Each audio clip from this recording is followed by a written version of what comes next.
Stop shaming the Philippines! Stop shaming the Philippines! Stop shaming the Philippines! Stop shaming the Philippines! Stop shaming the Philippines! Stop shaming the Philippines! Stop shaming the Philippines! Stop shaming the Philippines! Stop shaming the Philippines!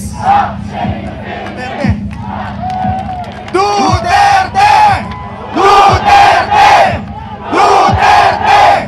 Duterte! Mabuhay kayo! Duterte! Mabuhay kayo, Pilipinas!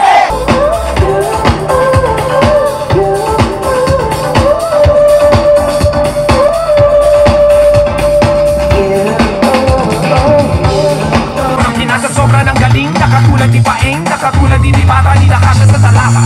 Kung ikaw ay Pilipino, huwag kang How much is today's anti-Leni Robredo rally costing and who is paying for it?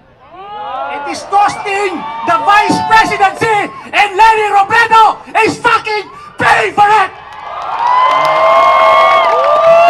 At ang sabi, nung sinere ko ng Silent No More, nilagay, Dear fellow Filipinos, paid for by our taxes. Pare, kung hindi mo telepono to, i-itcha ko na to eh. In short, tayo ay pinararatangan na bayad ito ng buwis. Pero ngayon, personal nilang sinasabi ngayon sa akin to. Bakit? Dahil ako ang nanawagan ng donasyon. At lahat ng donation na yan ay pumasok sa gabagives.com. Hindi nyo pera to, amin lang to! Ha? Kaya kung naiinggit kayo dahil hindi kayo makagawa ng rally ng sarili nyo dahil hindi kayo maka-1,000, eh kami, libo,